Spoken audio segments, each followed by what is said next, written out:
For 2 videos, I've been saying I dislike this book. I've said that this book was the worst ending for the series of Ark of a Scythe that I could possibly imagine.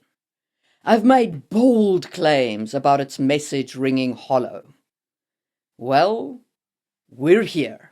It's time to talk about The Toll.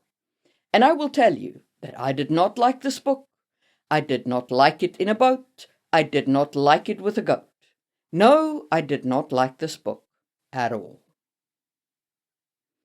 But perhaps not for the reasons that you might think. So, let's get into it.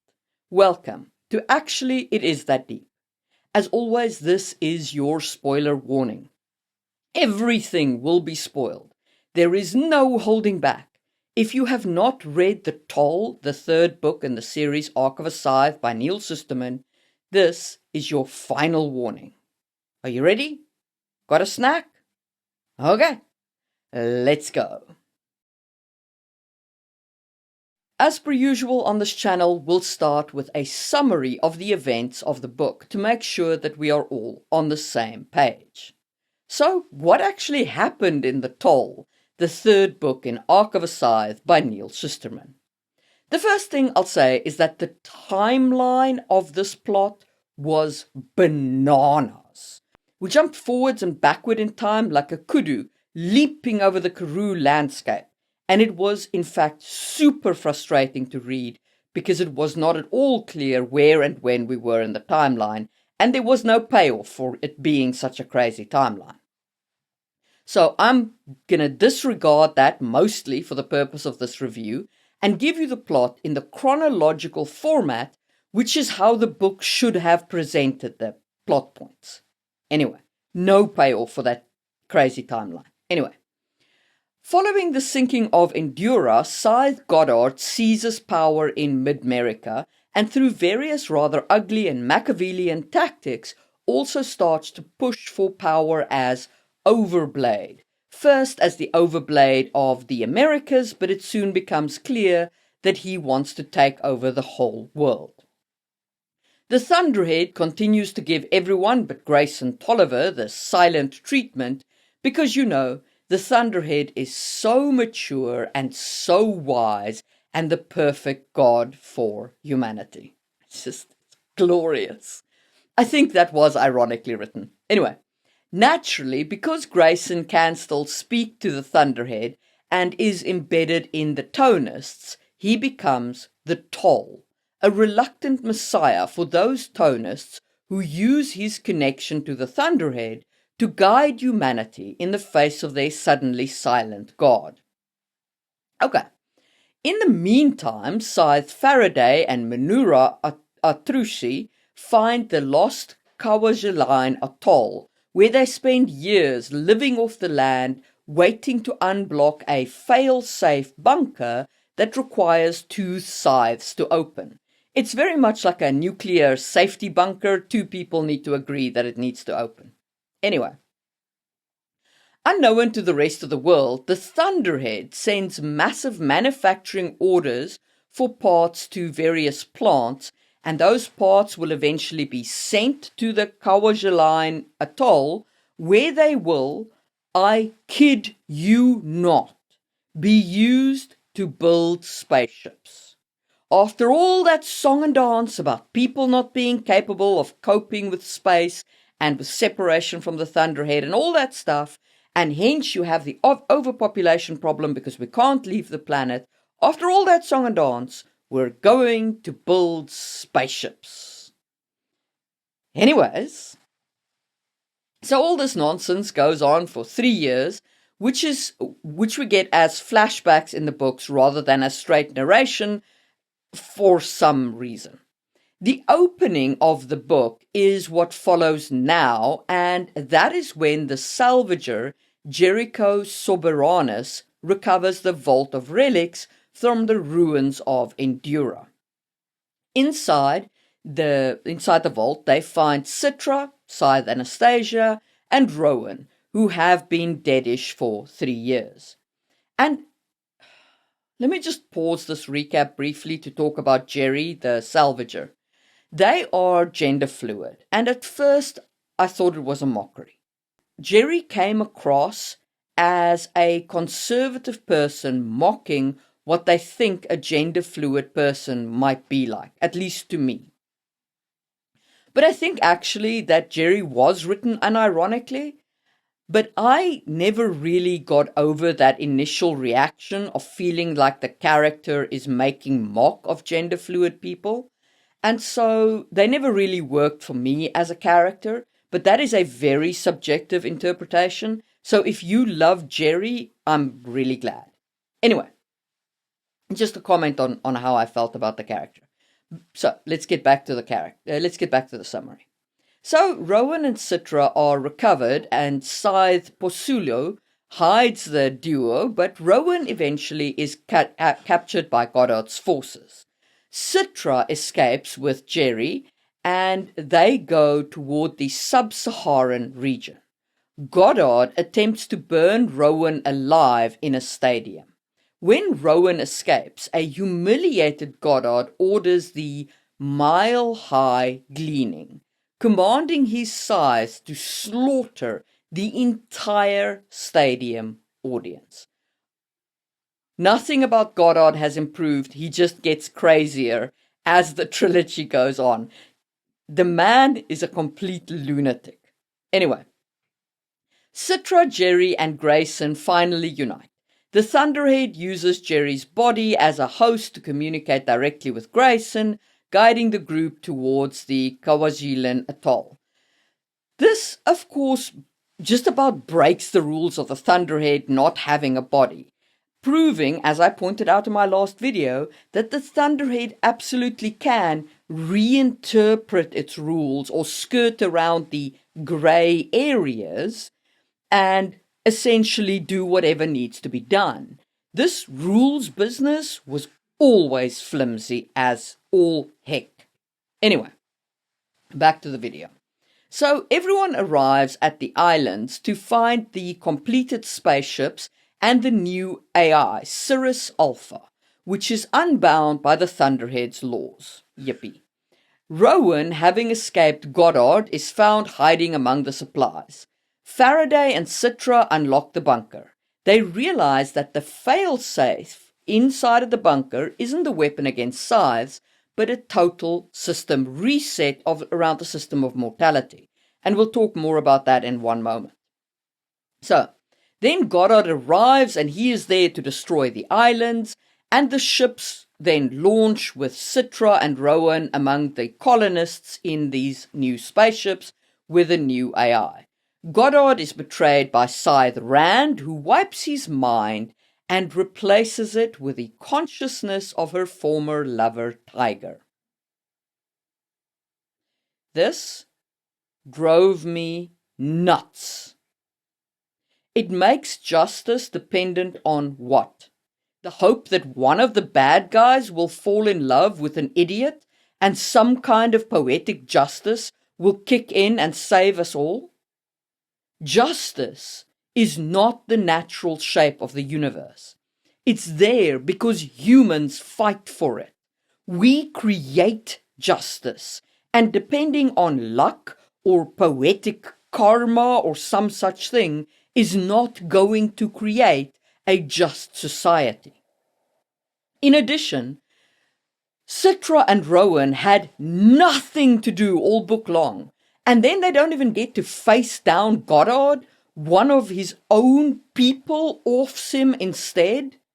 It is one of the most unsatisfying conclusions to a bad guy I have read in a very long time. But okay, so Goddard dies and Faraday triggers the fail-safe. So what that actually does is it releases malicious nanites which reintroduces natural diseases, effectively turning the entire human race into a giant involuntary lottery system where 5% of your friends and family just drop dead because the nanite decided it was time for smallpox 2 or measles 2 or whatever it was allowing to enter your body. What drove me crazy about this is that it's clear that other planets can be found. Other ships can be sent out. More than 42 colony ships can be sent from Earth, relieving the resource pressure. You literally don't need the mortality control anymore. So why are you still unaliving people?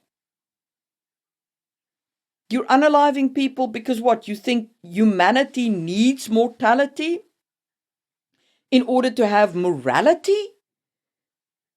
And that takes me back to my review of the first two books and why I reject the view that humanity needs mortality. As I said then, we do not need death to find purpose, and we sure as heck don't need death to be moral. And I stand by that opinion. I will die on that hill. Anyway, deep breaths, we're nearly there.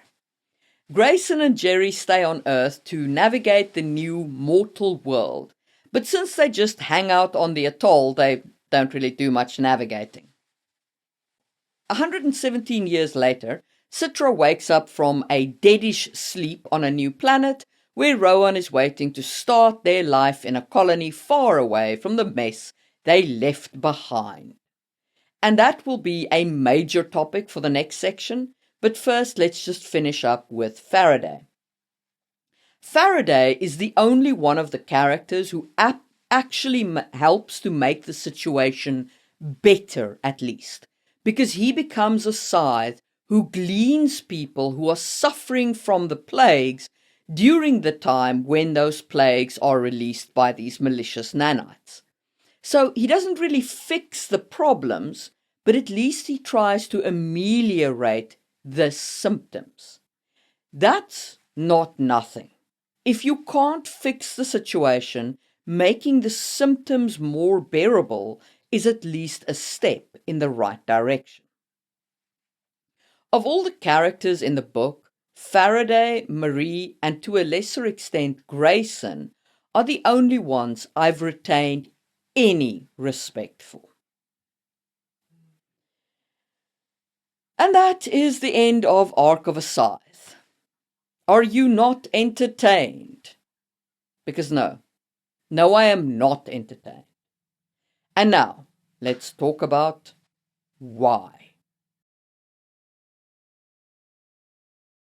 Shusterman wants us to see the ending of the book and the colonization of the new planet by Citra and Rowan as a fresh start, a new world, a clean slate, a happy ending for Citra and Rowan. And I think in part he was perhaps inspired by Frederick Jackson Turner and his frontier thesis.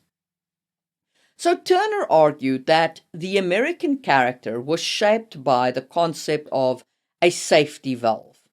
Whenever the social pressure in the East became too much, whenever corruption, poverty, or political strife got too high, people just left for the West.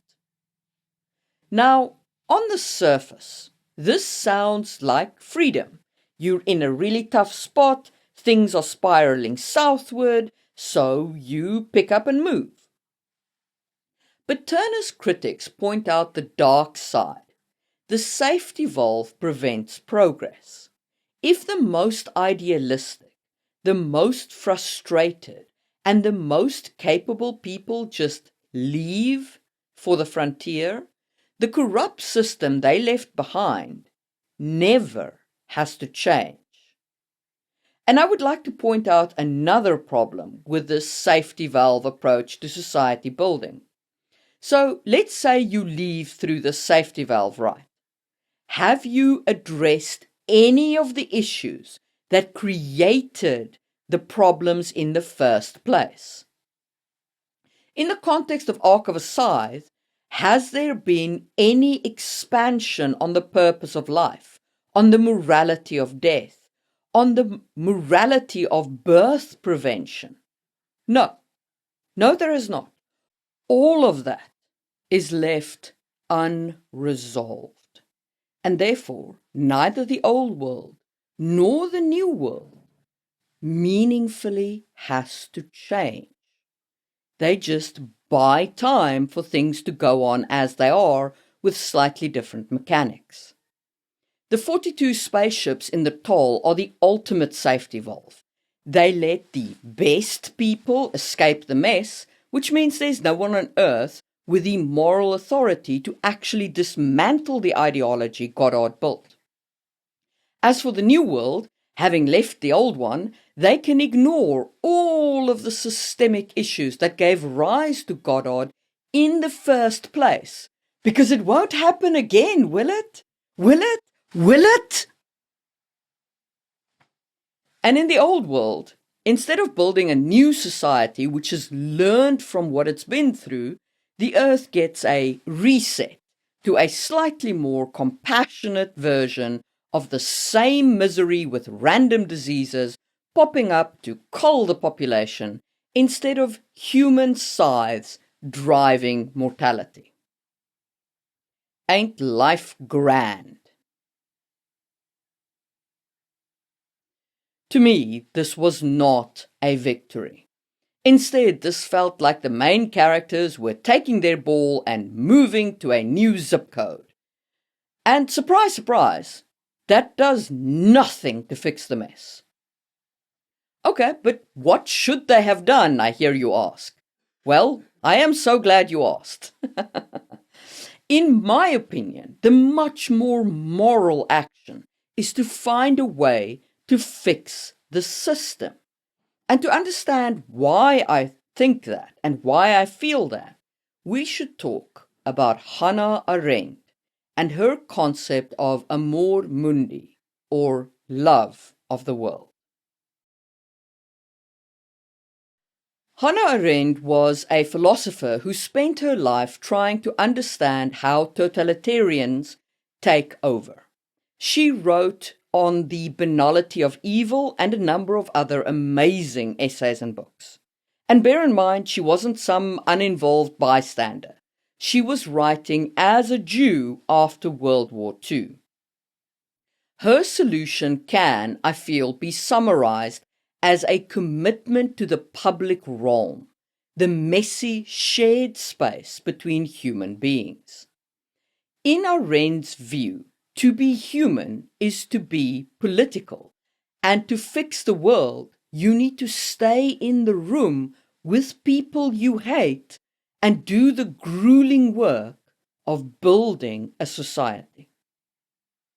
Now, I do feel that I have to caveat this. I don't mean individuals trapped in private harm. We should never force individuals to stay in harmful or abusive situations. Do not misunderstand me here. When I say stay in the room, I mean the plurality of people in the shared public realm. We cannot opt out of that realm, and we have to make it work. And when that realm gets busted, for example, by authoritarian regimes like Goddard's, then we have to rebuild that realm in order to once again create a livable society. Rebuilding is hard. Reform is exhausting. But it has to be done because we still have to live together. And in this reform-rebuild effort, Arendt spoke of the critical need for two specific actions in the human condition. Her book, The Human Condition. The first is forgiving past wrongs or unfixing the past. And the second is promising future benefit or fixing the unfixed future. So we'll discuss each of these in a little bit more detail. Arendt argues that without forgiveness, we are all prisoners of our own deeds. Every action we take has consequences we can't take back, leading to a never-ending cycle of vengeance and reaction. So her argument is we must forgive each other in order to move forward. And this is not made from the perspective of being nice or polite. It is a critical political tool. It is the only way to unfix the past so that we aren't constantly defined by our old wounds. Remember that discussion we had when we spoke about Fowler in Blue Eye Samurai and about how hurt people hurt people? Link to the information card if you didn't see that. Anyway, in essence, Arendt says we have to forgive the people who hurt us so that we can stop being hurt people, at least in the public realm, if not always in the private realm, and move forward so that we can break the cycle of hurt and hate within society. To take this back to the toll, by leaving on the ships, Citra and Rowan aren't forgiving the world or Scythe them. They're simply ignoring it. They leave Goddard's mess behind and swan off to some mythical future. This is even more exemplified in the Thunderhead, who refuses to forgive people, and even in Grayson and Jerry, who refuse to forgive the Thunderhead. Literally no one in that story wants to extend anyone any grace at all. They all just want to stand on their righteous soapboxes and be hurt people in their anger and hate. In my opinion, moral courage would have been staying on Earth, dealing with the mess of Scythedom, and then building a future that very well might have involved space travel, where instead of people dying because of overpopulation, we do indeed send out colonial ships, not because we are running away from our problems, but because we have resolved our problems and we're moving forward together into a new future of just societies. The spaceships are a good solution to the resource problem that we discussed in the previous videos. But only after the systems governing humanity are made better. And I say made better because there is no such thing as a perfect system, and we're never going to get a giant button that will fix everything. There is only the slow work of layer by layer unfucking the institutions that govern our societies and building better ones. At the very least, the characters in the toll could have dealt with Goddard's immediate actions and started the process of building a new society. Then, leaving on the spaceships could have been the culmination of the battle to create a more just, a more fair society. One more caveat before we move on to fixing the unfixed future. So while I'm all for Arendt's forgiveness, I do want to interject that I also believe in justice. People like Goddard and Rand, who broke the society, needed to be brought to justice and face the consequences of their actions. The problem with not addressing those kinds of crimes is that we then set those types of crimes as being the new normal. We tell all of the society that actually their behavior was okay.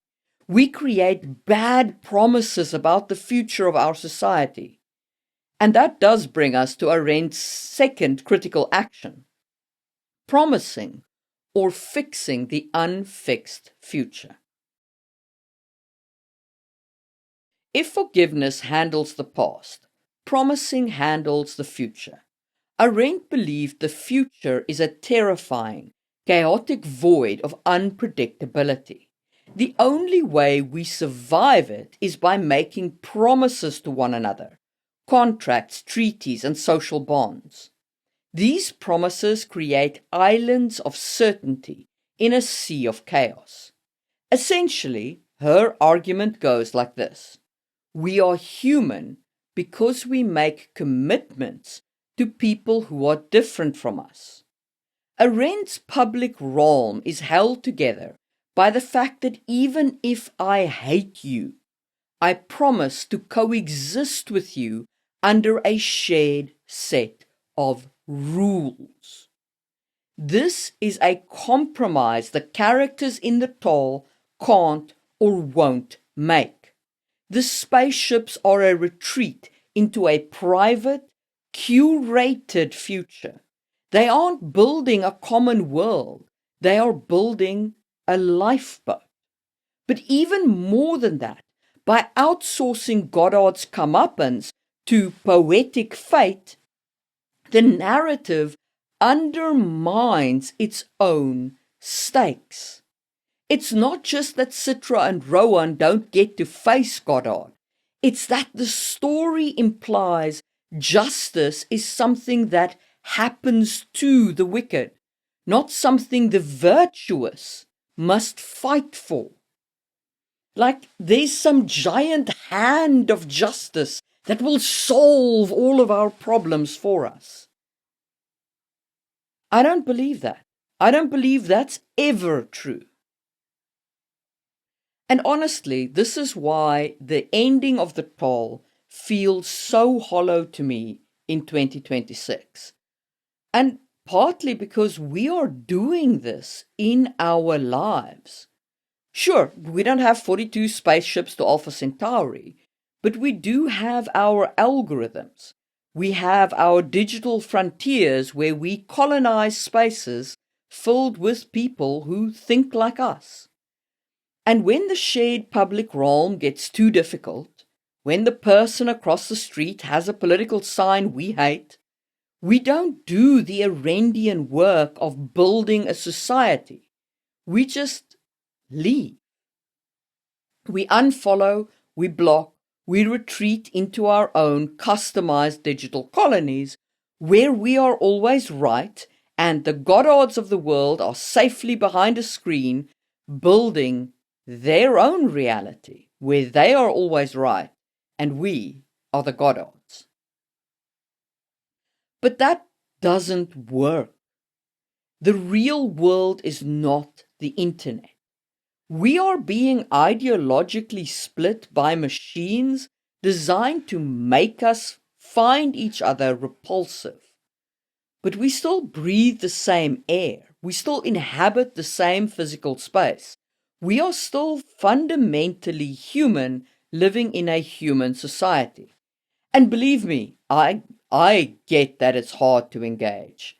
It is difficult as fuck to keep your cool and not get angry when it feels like people are attacking your humanity, your right to work, your right to exist in a public space, when they are attacking you with their memes and their rhetoric and their I'm just asking questions about your basic right to exist.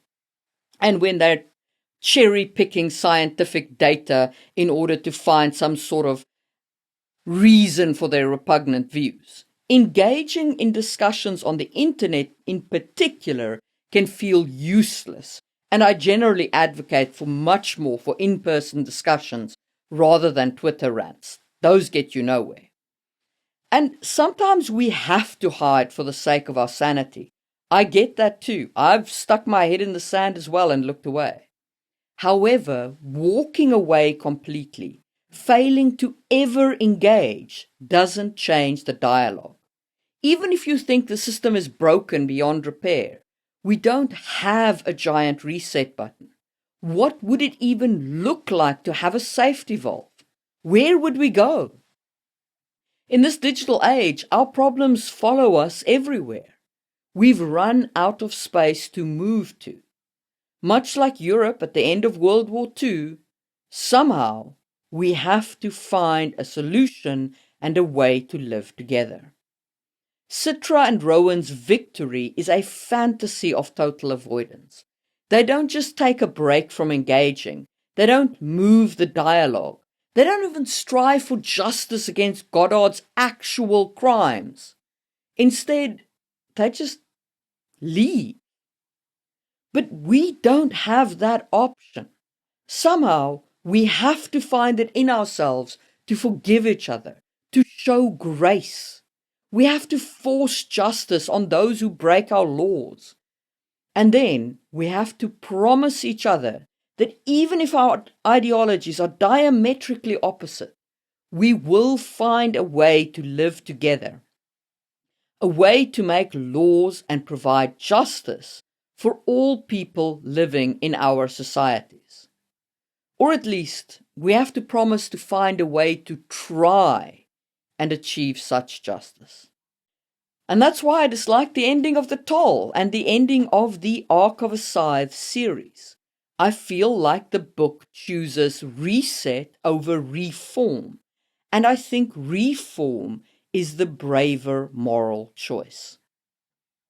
That being said, perhaps it is appropriate that I dislike The Toll, given that I have argued with the series' philosophical tenets from the start, and I have disagreed with what I perceive to be the premises that underpin the entire world of Arc of a Scythe. But that being said, I don't want to discourage you from reading the book or leave you with the wrong impression. Arc of a Scythe made me think. I re-examined my principles, my philosophy, and my behavior. I've reread the work of Camus and Hannah Arendt and Nagel, and gained new insight from that rereading. I think I'm a better person for having read Arc of a Scythe, even if I violently disagree with the conclusions the series seemed to reach. And honestly, what more can we ask for in a book than that it leaves us a better person? If you enjoyed this deep dive into Arc of a Scythe, hit all the good buttons down below and let me know what you thought of the series and its conclusions, especially if you disagree with me. Tell me how you interpreted the end of the series in the comment section, and let me see some other points of view. If you want to support the channel, head over to my website and buy one of my books. Maybe you'll agree with me in my philosophical stakes that I set out there, and maybe you won't. You can get my epic fantasy series as an electronic box set with character art for $20 on there. And for the first 30 people, I'll throw in a discount of 30% if you use the code Scythe, that is SCYTHE. And stay tuned, because next month we're briefly diving back into the world of TV and discussing A Knight of the Seven Kingdoms and the characters we find there before returning to book reviews. Thanks for watching, and I'll see you soon.